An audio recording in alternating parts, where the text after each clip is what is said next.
Bien, mis amados hermanos,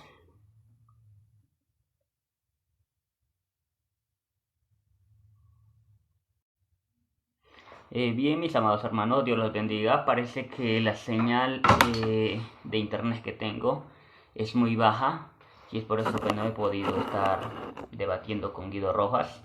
Bueno, ni modo, no hay problema. Pero bueno, bueno, en total son 27 argumentos que yo tengo en contra de la doctrina de la transubstanciación y voy a desarrollarla ahora en este momento, aunque Guido no pueda responderme porque, bueno, está ahora mismo también transmitiendo un video en donde él va a presentar una defensa de lo que él cree sobre el tema de la transubstanciación. Pues yo no creo esa doctrina, creo que es falsa, creo que es terriblemente pagana y por lo mismo voy a refutarla. Pero antes de ello quiero definir lo que es la transubstanciación, esta doctrina católica romana. Y lo voy a hacer basándome en lo que dice el Concilio de Trento. El Concilio de Trento define de la siguiente manera la doctrina de la transubstanciación. Puesto que Cristo nuestro Redentor dijo que era verdaderamente su sangre la que se ofrecía bajo las especies del pan, esta siempre ha sido la convicción de la Iglesia de Dios, y este Santo Concilio lo declara nuevamente ahora que por la consagración del pan y el vino se efectúa un cambio de toda la sustancia del pan en la sustancia del cuerpo de Cristo nuestro Señor y toda la sustancia del vino en la sustancia de su sangre. A este cambio la Santa Iglesia Católica le ha llamado justa y apropiadamente la transubstanciación.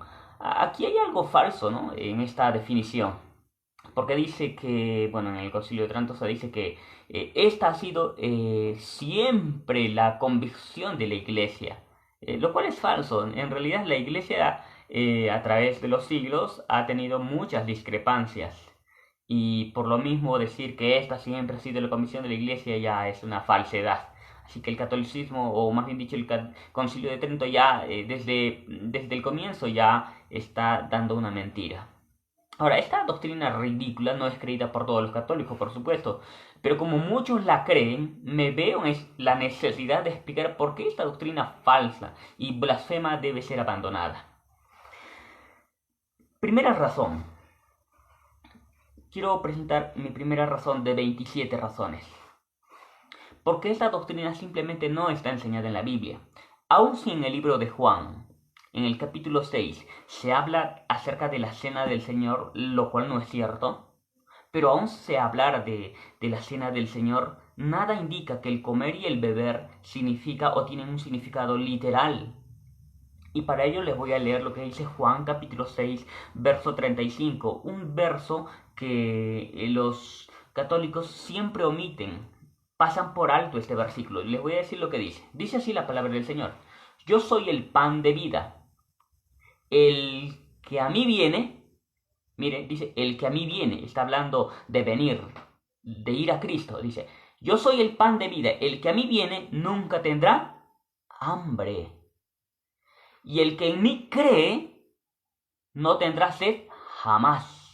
Juan 6, 35. Ahora, nuestro Señor Jesús dejó muy claro que estaba hablando en forma figurada aquí, cuando él habló acerca del comer su carne y beber. Mira, la frase, el que a mí viene nunca tendrá hambre, muestra que Jesús quiere decir que comer significa ir a Él, es decir, obedecerle. Y la frase, el que en mí cree no tendrá sed jamás, muestra que beber significa creer en Cristo. Y por ello, el que cree no tendrá sed jamás. Está claro aquí en el verso 35 que se está hablando en una forma figurada. No tiene nada que ver aquí la transubstanciación, aun si se hablara aquí de la cena del Señor, lo cual no es cierto. No, mire, nuestro Señor aquí, en todo el capítulo 6 de Juan, lo que está queriendo más bien es mostrarles a los judíos que ellos tienen que poner su fe en Cristo para que ellos puedan recibir la vida eterna, el perdón de sus pecados. Aquí nada tiene que ver la cena del Señor. ¿Por qué? Porque la cena del Señor es para gente cristiana, es para creyentes, no para inconversos. La cena del Señor es algo que solamente puede practicar, puede conmemorar, puede realizar esta ceremonia solamente la iglesia de Cristo. ¿Por qué? Porque ellos ya han creído en Cristo, no los inconversos. Como puede ver, ¿no? El significado de comer y beber tiene un significado figurado, no uno literal. Ahora bien, en el contexto se está hablando a personas, como les dije, que no habían creído en Cristo, por lo que la cena del Señor no es para ellos, sino para los creyentes. El fin que Dios se propone es la de que todo aquel que le ve, crea en Cristo, para que tenga vida eterna. Por eso dijo el Señor: y esta es la voluntad del que me ha enviado, que todo aquel que ve al Hijo y cree en Él, tenga vida eterna. Y yo le resucitaré en el día postrero. Juan 6:40. Está muy claro que aquí no se está hablando de la cena del Señor, sino de la voluntad de Dios, la de que los pecadores crean en Cristo, no la de que conmemoren la obra de Cristo, ya que ellos ni creyentes eran todavía. Ahora bien, quiero hacer unos breves comentarios sobre Juan capítulo 6, versos 51 al 56, pero antes voy a leer lo que dicen estos textos. ¿Okay? Dice: yo soy el pan vivo, bajado del cielo. Si uno come de este pan, vivirá para siempre, y el pan que yo le voy a dar es mi carne por la vida del mundo. Discutían entre sí los judíos y decían: ¿cómo puede éste darnos a comer su carne? Jesús les dijo: en verdad os digo, si no coméis la carne del Hijo del Hombre y no bebéis su sangre, no tenéis vida en vosotros. El que come mi carne y bebe mi sangre tiene vida eterna, y yo le resucitaré el último día. Porque mi carne es verdadera comida, y mi sangre verdadera bebida. El que come mi carne y bebe mi sangre permanece en mí, y yo en él. Voy a hacer algunos comentarios, ¿ok?, sobre estos pasajes. Es evidente que la carne que Jesús dio por la vida del mundo no es simbólica, es su cuerpo literal. Es el cuerpo literal, el cuerpo de Cristo el que fue sacrificado. Lo que fue sacrificado no fue un pan, fue sacrificado literalmente el cuerpo del Señor Jesucristo, ¿ok? Ahora, todo católico debe de saber que el pan que Cristo da por la vida del mundo es su carne, no un pan literal, por lo que debe entenderse en forma figurada cuando Jesús dice que Él es el pan. Si su carne es un pan en forma literal, entonces un pan fue sacrificado en la cruz. Pero esto es absurdo. Ahora, el católico nunca pues va a decir que un pan fue crucificado, ¿no? Así que él debe de tomarlo esto de manera figurada. Bien, el término comer en otros pasajes de la Biblia tiene un significado figurado. Por ejemplo, en Ezequiel capítulo 2, verso 8, se dice lo siguiente: mas tú, hijo de hombre, oye lo que yo te hablo, no seas rebelde como la casa rebelde, abre tu boca y come lo que yo te doy. Aquí en este pasaje de Ezequiel 2.8 se deja claro que comer significa obedecer. En Juan 4, verso 34, nuestro Señor Jesús dijo que su comida es hacer la voluntad de Dios, es decir, obedecerle, obedecer a Dios. Entonces está hablando también en un lenguaje figurado. Ahora, cuando el Señor Jesús dijo en Mateo 5:6, bienaventurados los que tienen hambre y sed de justicia, no hablaba de comer literalmente. De la misma manera, cuando nuestro Señor Jesús dijo que había que comer su carne, no hablaba literalmente. ¿Amén? Ahora, un católico una vez me dijo que cada vez que la Biblia usa los términos comer y beber en un sentido figurado en la Biblia, siempre tiene un sentido negativo. Pero eso es falso. Como acabamos de ver en Juan 4:34, la comida del Señor Jesús era hacer la voluntad de Dios el Padre. Y esto no podía tener ningún sentido negativo. Lo mismo pasa, por ejemplo, en Mateo 5:6, donde se dice que bienaventurados son los que tienen hambre y sed de justicia. Así que no puede tener un significado, un sentido negativo. A ver, en Isaías aquí lo tengo. Sí, en Isaías 55 tampoco se usa en un sentido negativo, el comer. Así que cuando la Biblia usa el término comer y beber en la Biblia en un sentido figurado, no tiene esa connotación negativa como dicen los católicos. Es falso y ahora los católicos lo saben y ya no pueden ni negarlo. Los católicos no saben, pero mucho del lenguaje figurado que se usa en la Biblia es bastante fuerte y no por ello se convierte en algo literal. Les voy a leer un pasaje de las Sagradas Escrituras en Juan capítulo 5 desde el verso 29 hasta el verso 30 para que lo tengan en cuenta. Y vamos a analizarlo brevemente. Dice así la palabra de Dios: por tanto, si tu ojo derecho te es ocasión de caer, sácalo y échalo de ti, pues mejor te es que se pierda uno de tus miembros y no que todo tu cuerpo sea echado al infierno. Y si tu mano derecha te es ocasión de caer, córtala y échala de ti, pues mejor te es que se pierda uno de tus miembros y no que todo tu cuerpo sea echado al infierno. Pero esto no debe de tomarse en forma literal. ¿Qué católico se ha sacado los ojos porque aquí se está hablando de una forma bastante fuerte y de una manera muy gráfica? No, el hecho de que se hable en forma muy fuerte y gráfica no significa que debe de tomarse en forma literal. Aquí se está hablando en forma demasiado gráfica y demasiado fuerte.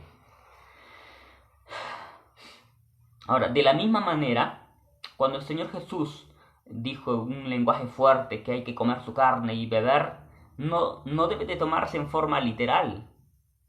No hay razones para llegar a la conclusión a la cual llegan nuestros amigos católicos. Decir que el Señor Jesús cambió en su manera de hablar de forma figurada a literal es hacer una afirmación simplista, sin base bíblica. Ahora, si fuera cierta entonces, ¿no es esta una admisión de que con comer está hablándose en forma figurada? ¿Por qué habría que cambiar el significado figurado que Cristo le da a comer y beber su sangre? Comer su carne y beber su sangre. ¿Por qué habría que cambiar el significado si se habla de comer su carne y beber su sangre? Ahora, veamos a ver lo que dice Juan capítulo 6, verso 48 al 59. Y después voy a hacer también algunos comentarios y algunas observaciones. Dice así la palabra de Dios: yo soy el pan de vida. Vuestros padres comieron el maná en el desierto y murieron. Este es el pan que desciende del cielo, para que el que de él come no muera. Yo soy el pan vivo que descendió del cielo. Si alguno comiere de este pan, vivirá para siempre. Y el pan que yo daré es mi carne, la cual yo daré por la vida del mundo. Entonces los judíos contendían entre sí, diciendo: ¿cómo puede éste darnos a comer su carne?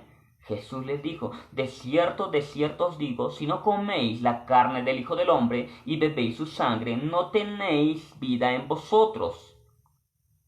El que come mi carne y bebe mi sangre tiene vida eterna, y yo le resucitaré en el día postrero, porque mi carne es verdadera comida, y mi sangre es verdadera bebida. El que come mi carne y bebe mi sangre, en mí permanece, y yo en él. Como me envió el Padre viviente y yo vivo por el Padre, asimismo el que me come, él también vivirá por mí. Este es el pan que descendió del cielo. No como vuestros padres comieron el maná y murieron. El que come de este pan vivirá eternamente. Estas cosas dijo en la sinagoga, enseñando en Capernaum. Ahora bien, si el Señor Jesús creía que con trogón, porque aquí se hace mención de la palabra trogón, que los católicos creen que significa o tiene el significado de comer carne, lo cual no es cierto. Y eso lo voy a demostrar ahora. Si el Señor Jesús creía que con trogón se comunica claramente que comer solo tiene un significado literal, entonces lo hubiera usado en todo momento en respuesta a aquellos judíos que se preguntaban: ¿cómo puede este darnos a comer su carne? Pero no, el Señor Jesús le respondió usando el verbo fagete. Veamos lo que dijo: de cierto os digo, si no coméis, fagete, la carne del Hijo del Hombre y bebéis su sangre, no tenéis vida en vosotros. Juan 6:53. Solo después de esto es que el Señor Jesús empieza a usar el término trogón.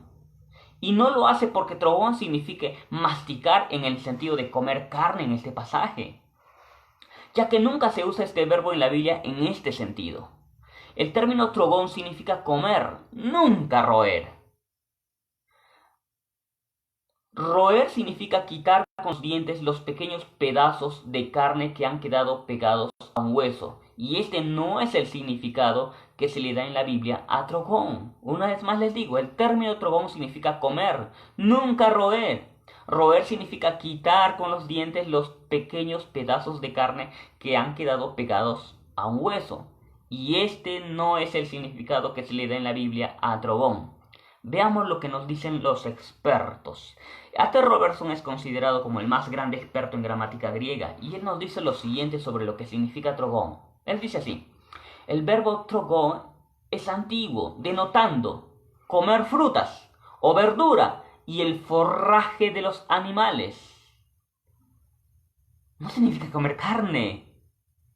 Católicos, ustedes están mintiendo. Cuando Juan usa el término trogón, lo hace en referencia a comer pan literal, nunca en referencia a comer carne. Así que trogón no significa roer. Veamos lo que el Señor Jesús dijo en Juan capítulo 13, verso 18.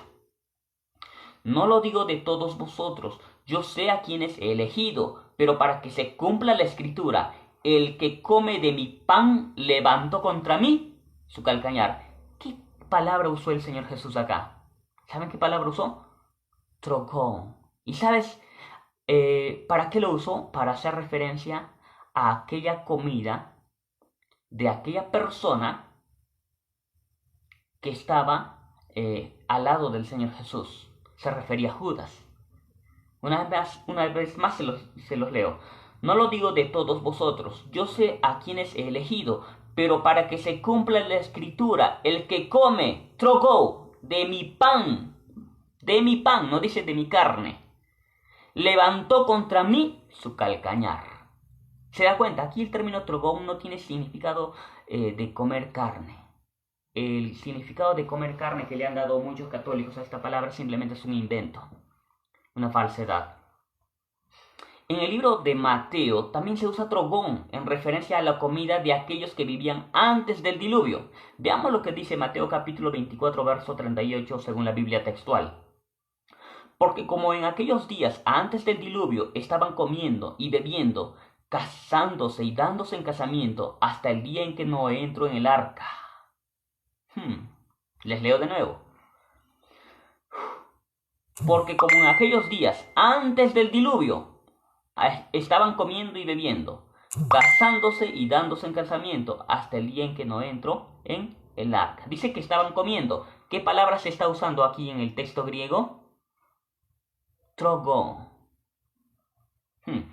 Ahora, Lucas 17:27, que es el paralelo de Mateo 24:38, usa estión, ya que esta palabra, estión es una palabra griega, esta palabra puede usarse en forma general para comer cualquier tipo de comida. Pero Mateo, sin contradecir a Lucas, es más específico y usa trogón, ya que este verbo hace referencia al comer la comida de aquellos a quienes nunca se les ordenó comer carne. ¿Desde cuándo se ordenó comer carne? Según la Biblia. Después del diluvio, no antes. No antes, amigos católicos. De todo eso podemos concluir que es más probable que con el uso del verbo trogón no se trata de comunicar la idea de comer carne. De hecho, así nos lo dice el experto en gramática griega A.T. Robertson. Esta es mi primera razón. Voy por la segunda razón, por la que yo no creo en la doctrina de la transubstanciación. Segunda razón, porque es una doctrina que invita al peor de los canibalismos. Yo creo personalmente que quienes aceptan esta doctrina necesitan liberación de demonios, porque están poseídos por el diablo. Suponer que por la consagración del pan y del vino se opera el cambio de toda la sustancia del pan en la sustancia del cuerpo de Cristo nuestro Señor y de toda la sustancia del vino en la sustancia de su sangre, como dice el Concilio de Trento, y está citado en el Catecismo Católico numeral 1376, es una locura y también es una blasfemia. Lo que se está diciendo en el Catecismo Católico es que al participar de la Cena del Señor, comiendo el pan y bebiendo del fruto de la vid, se está comiendo literalmente carne humana y sangre humana. Lo que haría del que participa de la Cena del Señor un caníbal. ¿Qué más? Un imitador de las sanguijuelas. Un vampiro. Les voy a leer una vez más porque me acaban de hacer una llamada y me están interrumpiendo. La segunda razón. Porque yo creo que la doctrina de la transubstanciación es falsa. Porque es una doctrina que invita al peor de los canibalismos. Si literalmente se come la carne y la sangre del Señor Jesús, ¿qué se está diciendo? Que podemos ser caníbales, que podemos ser imitadores de las sanguijuelas. ¿No es esto una afirmación grotesca? Lo es. Es una afirmación grotesca. Es una afirmación blasfema. Lo que se está diciendo, en otras palabras, es que el ser humano puede cometer Bien. Lamentablemente me vuelven a llamar. Le quiero pedir a mis hermanos que no lo hagan. Bien. Lo que se estaba diciendo que la razón por la cual no creo, la segunda razón por la cual no creo en la doctrina de la transubstanciación es porque simplemente se está invitando al canibalismo y a limitar a las sanguijuelas. ¿Ok? Entonces, eso tiene que estar bien claro. Ahora, y no es cualquier tipo de canibalismo, es de lo peor. Veamos lo que a la conclusión a la cual un católico tiene que llegar si cree que esta doctrina es correcta. Ellos tienen que pensar que se comen literalmente el cuerpo del Señor Jesucristo. ¿Y qué es lo que compone el cuerpo del Señor Jesucristo? ¿No son sus dientes? ¿Y eso es lo que creen los católicos que se comen en la cena del Señor? ¿Los dientes, las muelas del Señor Jesucristo? Eso es grotesco. Ahora, el Concilio de Trento lo aclara. Mire, el Concilio de Trento dice que se come todo el Cristo enterito. Está no solamente el cuerpo de Cristo, sino hasta el alma y la divinidad del Señor Jesús. Ahora, veamos lo que dice el Concilio de Trento. Si alguien negare que el venerable sacramento de la Eucaristía, Cristo está entero. Cristo está entero, dice. Bajo cada una de las especies y bajo cada una de las partes de cualquiera de las especies, hecha la separación, sea maldito. El Concilio de Trento está admitiendo que ellos se comen a Jesús completito. ¿Sabes qué implica esto? Que se comen las muelas del Señor Jesucristo. Que se comen la próstata del Señor Jesucristo, los huesos del Señor Jesucristo, el colon del Señor Jesucristo, la próstata del Señor Jesucristo, el hígado, el corazón, los riñones, la bilis, los intestinos, el apéndice, los brazos, las piernas y hasta el pene del Señor Jesucristo. Los católicos están diciendo, ¿saben qué? En la cena del Señor nos comemos el pene del Señor Jesucristo. ¿Saben qué están diciendo? Que ellos son unos blasfemos. Esto es grotesco, pero es la verdad. Esta es la peor clase de canibalismo que uno puede imaginarse. Razón 3 por la cual yo no creo en esta doctrina de la transubstanciación. Porque esta creencia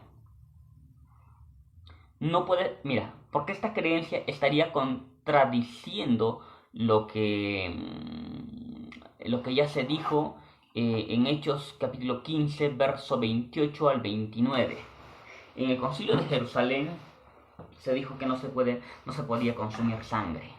Así que si el Señor Jesús dijo que había que beber su sangre literalmente, entonces el Concilio de Jerusalén lo estaría contradiciendo a Jesús, lo cual es absurdo. El Concilio de Jerusalén no podría contradecir al Señor Jesús en esto. Y el Señor Jesús no podría contradecir al Concilio de Jerusalén, en donde estaba el Espíritu Santo. Así que esta creencia no puede ser cierta porque estaría diciéndose que Jesús fue contradicho por el Espíritu Santo. Veamos lo que se dice en Hechos capítulo 15 del verso 28 al 29. Santiago dijo lo siguiente: porque ha parecido bien al Espíritu Santo y a nosotros no imponeros ninguna carga más que estas necesarias, que os abstengáis de lo sacrificado a los ídolos, de sangre, de ahogado y de fornicación. ¿Se da cuenta? Así que Esa es una razón por la cual yo no creo en esta doctrina. Porque supone que hay una contradicción entre las afirmaciones del Señor Jesucristo y las afirmaciones que se hace por el Espíritu Santo. Esto es inadmisible. Razón número 4. Porque la vida de la carne está en la sangre. Esta es una buena razón para negar la doctrina de la transubstanciación. En Levítico capítulo 17, verso 10 al 12, se deja bien claro que la sangre que se puede consumir, que más bien dicho, que la sangre no se puede consumir. Y justamente por esta razón, porque la vida está en la carne, o más bien dicho, de la carne está en la sangre.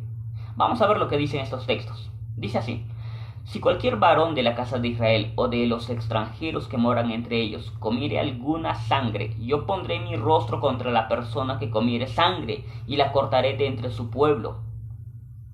Porque la vida de la carne en la sangre está, y yo os la he dado para hacer expiación sobre el altar por vuestras almas, y la misma sangre hará expiación por la persona. Por tanto, he dicho a los hijos de Israel: ninguna persona de vosotros comerá sangre. Ninguna persona de vosotros comerá sangre. Ni el extranjero que mora entre vosotros comerá sangre. Entonces, la vida de la carne humana está en la sangre. No solo la vida animal. ¿Ok? Aún la vida de la carne también está en la sangre. Por lo tanto, la sangre humana no se puede comer por la misma razón. Ahora, además, no se puede consumir la sangre de Cristo de manera literal porque su sangre era para hacer expiación. Lo mismo que la sangre de los animales.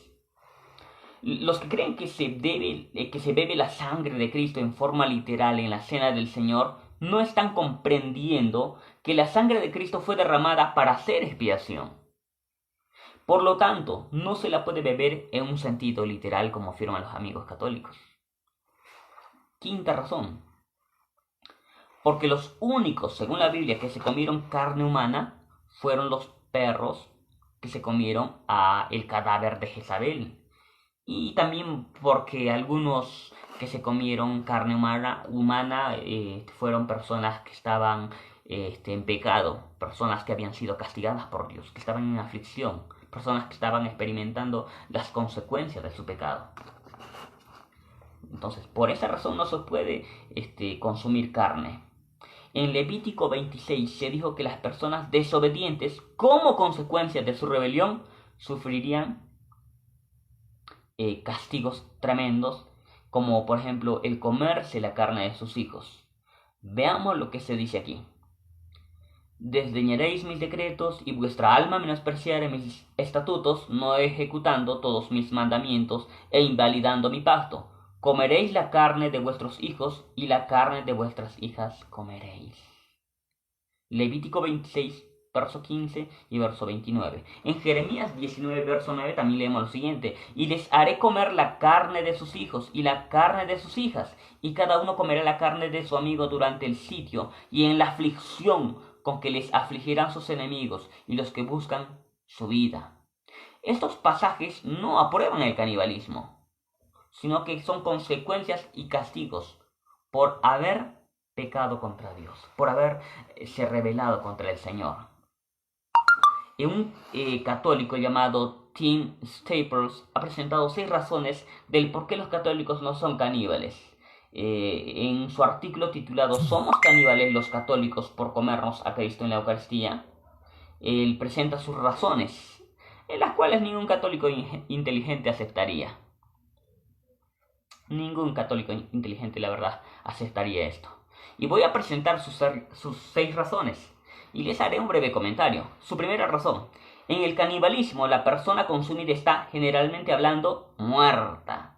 Y él dice: Jesús no está muerto en la Eucaristía, recibimos su cuerpo resucitado, y lo que hacemos no lo afecta, de hecho, no lo cambia en lo más mínimo. Es Él quien nos cambia a nosotros. Eso está muy lejos del canibalismo.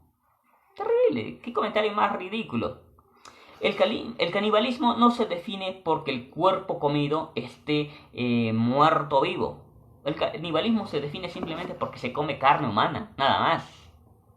No porque, no, o sea, el hecho de que los católicos crean que en la cena del Señor se come un cuerpo vivo, no significa que no sea canibalismo. Porque el canibalismo es comer carne humana. Que uno se lo coma, cocido, cocinado o vivo, nada tiene que ver. Cocinado o vivo o crudo, igual, es comer carne humana. El canibalismo es comer carne humana, así que no hay excusa para nuestros amigos católicos. Veamos, su segunda razón, vamos a ver. En el canibalismo, dice Tim Staples, solo parte de la víctima se consume, no se consumen los huesos, los tendones, etc. Pero, dice él, en la Eucaristía consumimos cada parte del Señor. Mira, él mismo está admitiendo que se come cada parte del Señor. Él dice que se comen los ojos, el cabello, la sangre, los huesos, etc. Pero de nuevo enfatizo, dice él, que eso lo hacemos bajo la apariencia del pan y el vino. Eso es esencialmente diferente al canibalismo, lo que nos lleva al próximo punto. Me pregunto, ¿está pensando nuestro amigo Tim Staples realmente? ¿Está pensando, está razonando? ¿Qué está admitiendo él con esta afirmación, como ya dije hace un momento? Que los católicos se comen las muelas, se comen el colon del Señor Jesucristo, los intestinos, la bilis, se comen el escroto, se comen el apéndice, se comen las piernas, los brazos, se comen los testículos, se comen el pene del Señor Jesucristo. Eso es lo que está admitiendo nuestro amigo católico Tim Staples. Y es absurdo. Es absurdo de verdad que se llegue a esa conclusión. Es ridículo, tonto. Veamos su tercera razón. En el canibalismo los accidentes de la sangre y la carne son consumidos. Uno debe desgarrar la carne, beber la sangre, etc. En la Eucaristía solo consumimos los accidentes del pan y el vino. Eso no es canibalismo.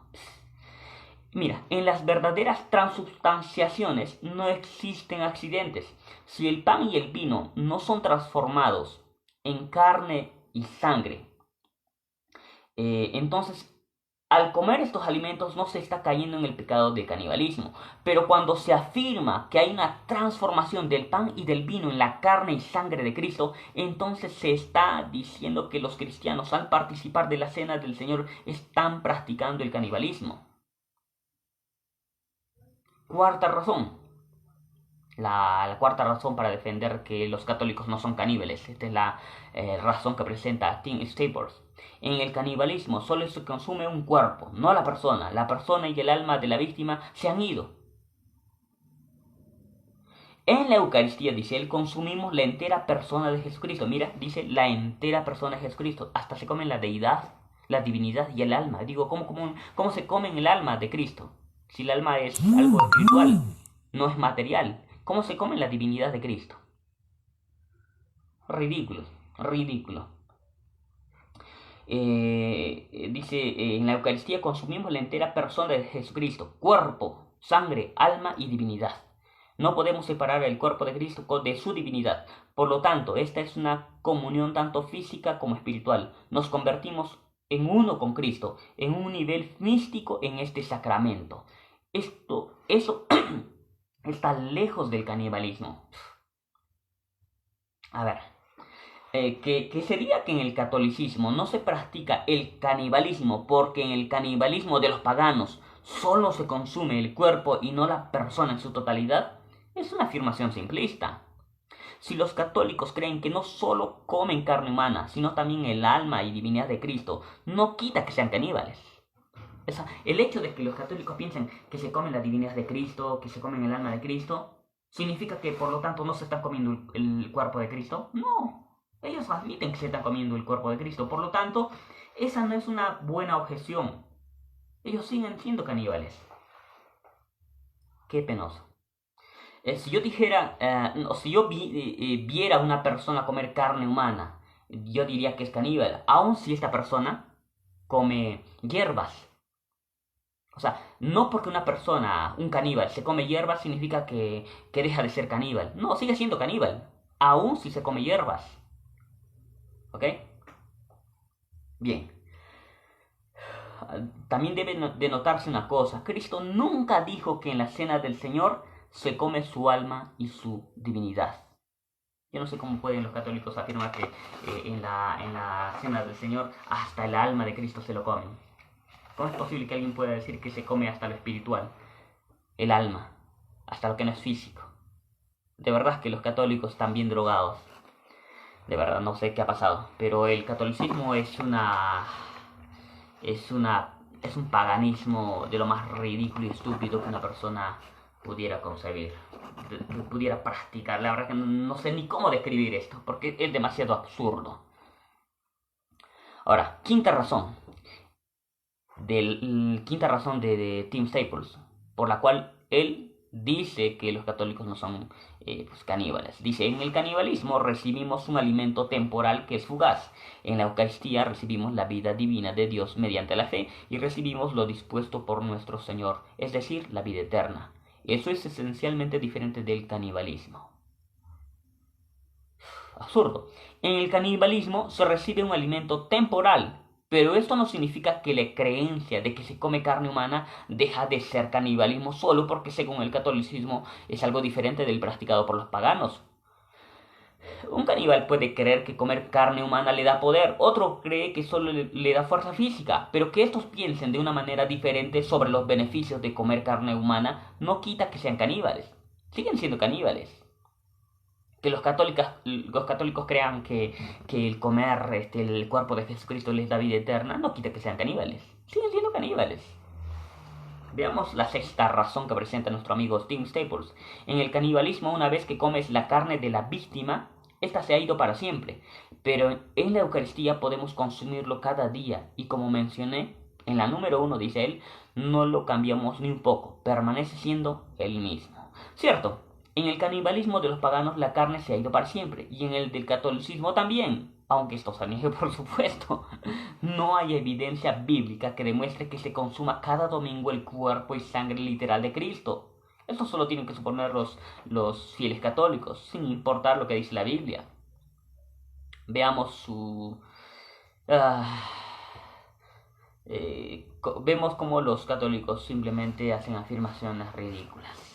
Ahora yo voy a presentar la sexta razón por la cual no creo en esta doctrina de la transustanciación.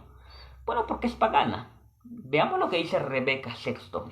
Ella escribió lo siguiente: cuando la doctrina católica romana dice que Jesucristo debe obedecer al sacerdote y bajar del cielo hacia el altar, esta doctrina es idéntica a la hechicería. Una vez más, tenemos pruebas concluyentes dentro de la doctrina católica romana de que el catolicismo romano es idéntico, repito, idéntico a la hechicería. En este caso, la enseñanza católica concerniente al poder del sacerdote sobre fuerzas sobrenaturales, Jesucristo, es idéntica a la enseñanza de la hechicería concerniente al poder del hechicero sobre fuerzas sobrenaturales, demonios. En ambos casos, el ser sobrenatural tiene que hacer algo. Servir al ser humano. ¿Pero de qué manera? Ser forzado a venir en la consagración que ellos hacen. Tanto el sacerdote católico como el pagano, el hechicero, hacen lo mismo. Y tienen que venir. Así que esta es una doctrina pagana. Razón número 7. Y esto la verdad es que es bastante gracioso, pero el sacerdote católico es un hechicero más, solamente que tiene una ropa diferente, nada más. Razón número 7. Porque se enseñaría que se puede torturar a Cristo con los dientes cuando se come el pan y cuando se bebe el fruto de la vid. Dígame, ¿la tortura es pecado o no es pecado? Lo es. ¿Cómo es que un católico puede pensar que se puede comer la hostia y creer que ahí está Jesucristo literalmente con toda su divinidad, con toda su alma y deidad? Que se puede comerlo a él, que se puede triturarlo, torturarlo con sus dientes y no pasa nada, y no es pecado. ¿Qué de espiritual tiene esto? No tiene nada. Es un pecado grotesco, grosero, sucio, vulgar. Afirmar que pueden estar torturando a Cristo y no hay problema. Así que yo creo que esta doctrina es falsa y no la acepto porque se estaría enseñando que se puede torturar a Cristo con los dientes cuando se come y bebe el pan y el fruto de la vid. La tortura es pecado, amigo. No justifique la tortura. Razón número 8. Porque esta doctrina supone que Jesús muere muchas veces, pero al mismo tiempo el asesinato ya no es pecado. Es absurdo. Los católicos estarían cometiendo por millones de millones de millones de millones el mismo pecado. ¿Cuál pecado? El del asesinato. En todo el mundo, cada año, en toda la historia del catolicismo, 1700 años. Esto superaría todos los asesinatos cometidos por el ateísmo y el islamismo juntos. Así que esto es terrible. En esta doctrina católica Jesús estaría muriendo millones de veces, aunque el catolicismo dice que es el mismo sacrificio de la misa el que se hace, cuando en realidad es algo que sucede en el espacio, en el tiempo, en diferentes días y en diferentes años. Así que no mientan. Dirán los católicos que la galleta, supuestamente el cuerpo literal de Cristo, no muere. Y si muere, ¿desaparece Jesús con su cuerpo y deidad? ¿Qué es lo que entra entonces en el estómago? ¿Sino su cuerpo en forma de galleta desmenuzada, que deja de ya de ser cuerpo de Cristo? ¿Una doble transubstanciación? Absurdo, ¿verdad? Razón número 9 del por qué yo rechazo esta doctrina de la transubstanciación. Tengo 27 razones. Porque es el barbarismo de los barbarismos. Como dijera Cicerón, ningún hombre es tan bárbaro que pretenda comerse a su Dios. Pero en el catolicismo se cree que se pueden comer a su Dios. Por supuesto, es un falso Jesús. No es el verdadero Jesús. Es un barbarismo. Razón número 10. Porque torturar con los dientes y ahogar a Cristo con la saliva no tiene nada de espiritual. Como dije hace un momento, ¿qué de espiritual habría en esta práctica de tener que estar comiéndoselo a Cristo ahí con los dientes y ahogándole con la saliva? ¿Qué de espiritual tiene eso? No hay nada espiritual en ello.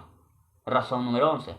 Porque si por accidente el fiel católico en la misa está comiéndose la hostia y de pronto se le cae cuando lo está comiendo, algo pasó, lo comió, no sé, lo estaba masticando, haciendo pedazos y de pronto lo vomita, sin darse cuenta, por accidente. Un Cristo despedazado, triturado, con saliva en el suelo. ¿Es admisible esto? ¿El Señor Jesús puede estar en una situación como esta? Esto es ridículo. Esto es blasfemo. Que se pueda suponer que el Señor Jesús puede estar en el suelo, con saliva, en pedazos. Así que por esa razón yo no creo. No creo que el Señor Jesús es ese pan en forma literal, como dicen los católicos. Razón número 12. Porque esta doctrina de la transubstanciación estaría negando la encarnación. Les voy a leer lo que dice nuestro hermano Matzlich. Él declara con acierto: la doctrina bíblica de la encarnación establece que la palabra, que era Dios y que estaba con Dios, Juan 1:1, se hizo carne y habitó entre nosotros, Juan 1:14. Este se hizo carne involucra lo que se conoce como unión hipostática. Esta es la enseñanza que en la sola persona de Cristo hay dos naturalezas, divina y humana. Esto es, Jesús es tanto Dios como hombre al mismo tiempo, y que Él será por siempre Dios y hombre. Es más, por definición, para que Jesús sea un hombre, debe estar localizado en un solo lugar. Esto es parte de la naturaleza humana. Un humano no tiene la habilidad de la omnipresencia. Él solo puede estar en un lugar. Es decir, que Jesús en su forma física está en más de un lugar a la vez. Es negar la encarnación. Una vez más, el decir que Jesús en su forma física está en más de un lugar a la vez es negar la encarnación. Es decir, es negar que Jesús sea totalmente hombre, ya que un hombre solo puede estar en un lugar. Por tanto, decir que el pan y el vino se vuelven en el cuerpo y sangre de Cristo es violación a la doctrina de la encarnación. Ahora, algunos católicos dicen que Jesús en su cuerpo resucitado estaba con un cuerpo de gloria, por lo que podía estar en cualquier lugar. Bueno, Veamos lo que nos dice la Biblia. Lo que nos dice la Biblia es que su cuerpo resucitado pudo cruzar una puerta para hablar con sus discípulos, pero antes de cruzarla, su cuerpo tuvo que haber estado fuera de la habitación de donde se encontraban sus apóstoles. Así que su cuerpo resucitado, glorificado, no es omnipresente. Si su cuerpo glorificado tuvo que haber cruzado una puerta, es porque no estaba en el otro lado de la puerta antes de cruzarla. Simple lógica. Sin embargo, si el cuerpo glorificado de Cristo estuviera en todo lugar, esto tampoco ayudaría en nada al fiel católico, ya que el cuerpo resucitado de Cristo no es el mismo que fue sacrificado. Y los católicos creen que en la misa ocurre la transustanciación, no la glorificación del cuerpo de Cristo. Es evidente que esta doctrina es absurda, ridícula. Razón número 13. Porque si esta doctrina es cierta, entonces al comer a Jesús se tiene que mezclar la supuesta naturaleza pecaminosa carnal heredada de Adán con la naturaleza santa e inmaculada de Jesús. Los católicos no aceptan que María haya tenido un cuerpo pecaminoso para engendrar a Jesús, pero sí creen que Jesús se mezcla con una supuesta naturaleza pecaminosa del católico cuando es comido. Esto es incoherente, esto es una contradicción. Razón número 14. Porque se estaría diciendo que Jesús va a la letrina. Esta doctrina no solo supone que el Señor Jesús está entre los dientes mezclado con saliva, sino también en el excremento humano. Jesús en este caso estaría en una situación imposible. Si la transubstanciación es cierta, entonces el Señor Jesús estaría en la letrina. Él dijo, todo lo que entra en la boca va al vientre y es echado en la letrina. Mateo 15, 17. Ahora, ¿puede decir el católico que Jesús en toda su deidad y humanidad deja de estar presente después de ser masticado? ¿Dice eso la Biblia? No lo dice. Pero para salirse del problema, los católicos tienen que decir que Jesús ya no está presente después de ser triturado. Pero no tienen razones bíblicas para decir que Jesús ya no está presente. Si su doctrina de la transustanciación es cierta, ¿no? Por supuesto. Razón número 15. Esta creencia no puede ser cierta porque supone que el pan y el fruto de la vid es literalmente el Señor Jesús en toda su deidad y humanidad con sabores distintos. Lo que resulta ser solo una contradicción. Pero para el fiel católico le parece suficiente con decir que el pan y el vino es un Cristo literal en toda su deidad y humanidad, aunque el sabor no lo sea. ¿Qué tienen que decir los católicos a estos? Que la galleta católica, la hostia, no tiene sabor de carne, pero igualmente es la carne de Cristo. Solo que se trata de un accidente. Pero este accidente es justamente lo que demuestra que la hostia no es el cuerpo de Cristo. Un Cristo, literalmente Dios hombre, no puede tener accidentes. Simple, no puede tener accidentes. Ahora, esta creencia supone que un católico, al creerla y aceptarla, abandonó su derecho de pensar. Y espera que sus líderes principales piensen por ellos. Razón 16, por la cual yo no acepto esta doctrina. Porque Pablo no creyó que hubiera presencia literal del cuerpo y la sangre de Cristo en la cena del Señor. Veamos lo que dice 1 Corintios capítulo 11, desde el verso 26 hasta el verso 28, donde habla por 3 veces de comer el pan y beber de la copa. En ningún momento menciona nada de comer. Me acaban de hacer una llamada. Razón número 16. ¿Por qué no creo que esta doctrina es correcta? Porque Pablo no creyó que hubiera presencia literal del cuerpo y la sangre de Cristo en la cena del Señor. En 1 Corintios capítulo 11, verso 26 al 28, habla por 3 veces de comer el pan y beber de la copa. En ningún momento menciona nada de comer de esta carne o beber de esta sangre. De esto se deduce que nunca creyó en la cena del Señor. O más bien dicho, nunca creyó que en la cena del Señor ocurre una transustanciación. Veamos lo que dicen estos versículos. Porque todas las veces que comiereis este pan y bebiereis esta copa, la muerte del Señor anunciáis hasta que venga. De manera que cualquiera que comiere este pan o bebiere esta copa del Señor indignamente será culpado del cuerpo y de la sangre del Señor. Por tanto, pruébese cada uno a sí mismo y coma así de aquel pan y beba de aquella copa. Si en la consagración del pan y del vino como lo hacen los católicos, cosa que en la Biblia no sucede, nunca se dice que se consagre el pan y el fruto de la vid. Pero en la consagración de los católicos, si sucede, pues o si se hace, o si se tiene que consagrar, la pregunta es ¿por qué el apóstol Pablo dice que se comen el pan, se bebe la copa? Si ha ocurrido una transubstanciación, no hay una razón para que se diga que se trata de un pan. Si ya no es pan, ya no se le puede llamar pan, se le tiene que llamar solamente carne, pero se le vuelve a llamar pan, y por 3 veces. ¿Qué significa esto? Que no hay ninguna transubstanciación. Simple, no hay ninguna transubstanciación. Razón número 17. Porque Mateo 26-29 el Señor Jesús dijo, esto es mi sangre, y después le llamó fruto de la vid. Escuchen, si hubiera ocurrido una transubstanciación del vino en la sangre, el Señor Jesús ya no se hubiera referido al vino como fruto de la vid, sino solamente como la sangre. Este punto debe tomarse en cuenta porque nos muestra que el Señor Jesús habló figuradamente. ¿Cómo le va a volver a llamar de nuevo fruto de la vid si se supone que se supone que se le dijo que sangre al fruto de la vid? Se le llamó sangre. Si es literal, ya no se le debería de volver a llamar fruto de la vid, solamente se le debería de llamar sangre. Pero el Señor le llama también fruto de la vid. ¿Por qué? Porque no ha ocurrido ninguna conversión de las sustancias del fruto de la vid en la sangre literal de Cristo. No ha ocurrido nada de eso. Razón número 18. Porque la palabra griega estin es una palabra que tiene el significado de es. Una vez más.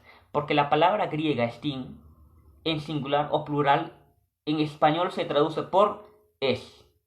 Y es usado en un sentido metafórico para significar representar en el contexto de la cena del Señor. Veamos lo que dice Lucas capítulo 22, verso 20. El Señor Jesús afirmó aquí que la copa es el nuevo pacto. ¿Y qué católico dice que literalmente una copa puede ser el nuevo pacto? ¿Qué es el nuevo pacto? Es un acuerdo. ¿Cómo una promesa? ¿Cómo puede ser posible que una copa pueda ser una promesa? ¿Cómo puede ser que una copa sea el pacto? No, eso es totalmente figurado. Los católicos lo aceptan. Ahí no tiene el significado, la palabra estin, que es traducida por es, no tiene un significado literal. Tiene un significado figurado de representar.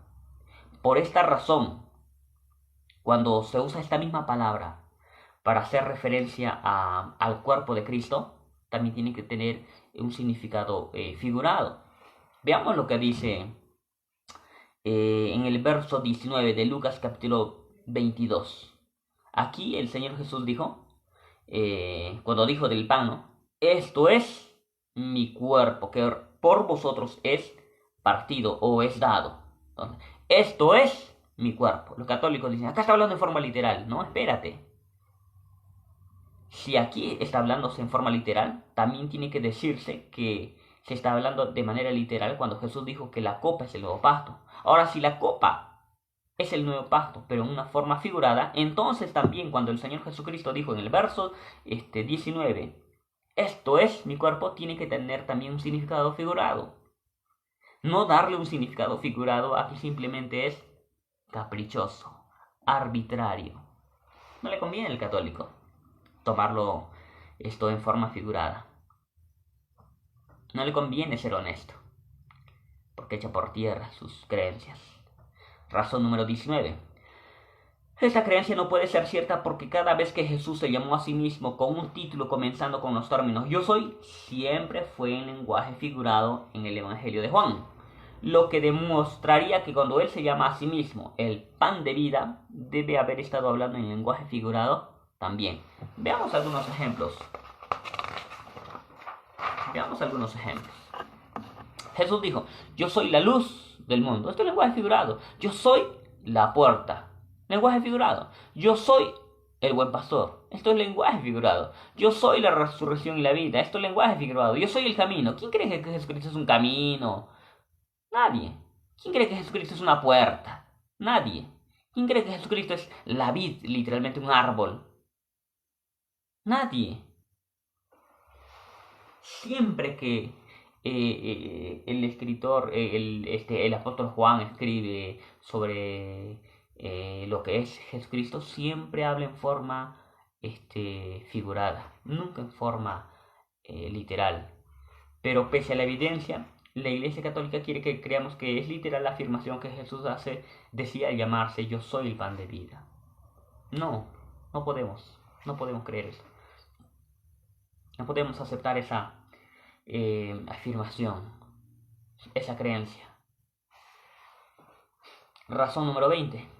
Esta creencia no puede ser cierta porque Pablo enseñó que Jesús no está en la tierra físicamente. Escuche, esta creencia no puede ser cierta, la doctrina de la transustanciación. ¿Por qué? Porque Pablo enseñó que Jesús no está presente en la tierra físicamente. Veamos lo que dice Pablo, 1 Corintios capítulo 11, verso 26. Porque todas las veces que comiereis este pan y bebiereis esta copa, la muerte del Señor anunciéis hasta que venga. ¿Qué significa eso? Que el Señor Jesús no se encuentra en la tierra. Pero Jesús es omnipresente, cierto, como Dios, pero no como hombre. El cuerpo humano es parte de la naturaleza del ser humano. El cuerpo es parte de la naturaleza del ser humano. Y ese cuerpo lo tuvo el Señor Jesús. Pero como Dios, el Señor está presente en todo lugar. Pero cuando se dice que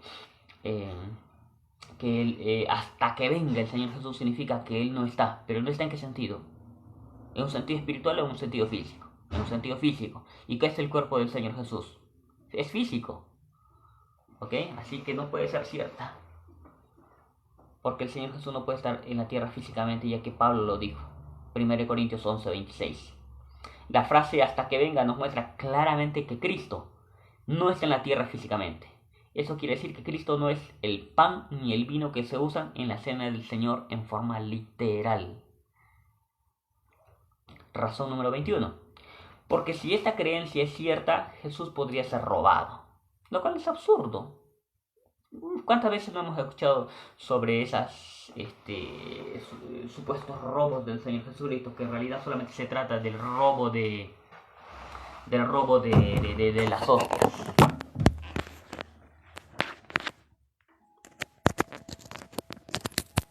Solamente se trata del robo de las hostias, no del robo del Señor Jesús. Pero si fuera cierta, entonces los ladrones que se roban las hostias se podrían estar robando al Señor Jesús, lo cual resulta bastante absurdo. Pero bueno, eso cabe en la mente del católico. Hay un montón de noticias que hablan de que los ladrones se robaron al Señor Jesucristo. Hay noticias, yo solo puedo aquí hasta leer. Pero voy a tratar de ser concreto sobre esto y no hablar sobre esto muy exhaustivamente. Razón número 22. Si esta creencia fuese cierta, entonces hasta las ratas se pueden comer también a Jesús. ¿Ha visto que, por ejemplo, el ex cura, Charles Chiniki, escribió en una ocasión que muchas ratas se comían las hostias que habían sido consagradas? Ahora, ¿quiere decir esto que Jesucristo fue comido por las ratas? No, esto es absurdo. Es absurdo, la verdad. Totalmente absurdo. Pero bueno, los católicos se lo creen. Pero esto no significa que pues nosotros vamos a aceptar sus creencias absurdas. Bien, razón 23. En las verdaderas transubstanciaciones nunca existen los accidentes, pero la Iglesia Católica admite que en la doctrina de la transubstanciación existen accidentes.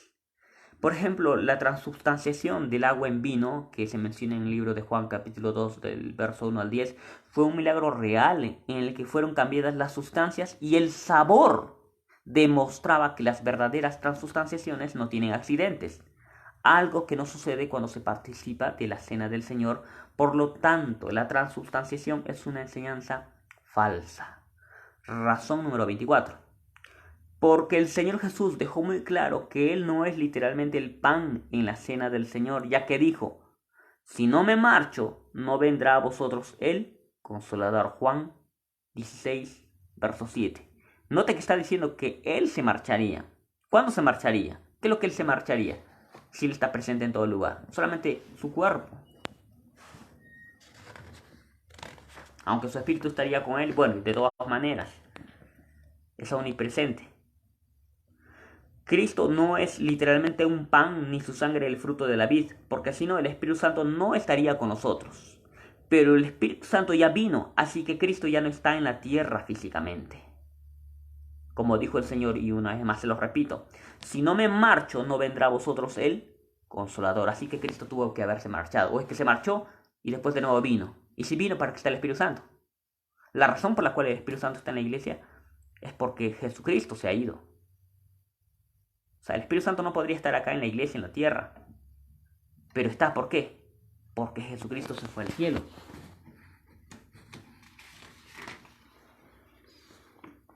Bien, ya falta poco. 5 minutos más. Ahora, razón número 25. Porque el Señor Jesús nos dijo, a mí no siempre me tendréis. Mateo 26, 12.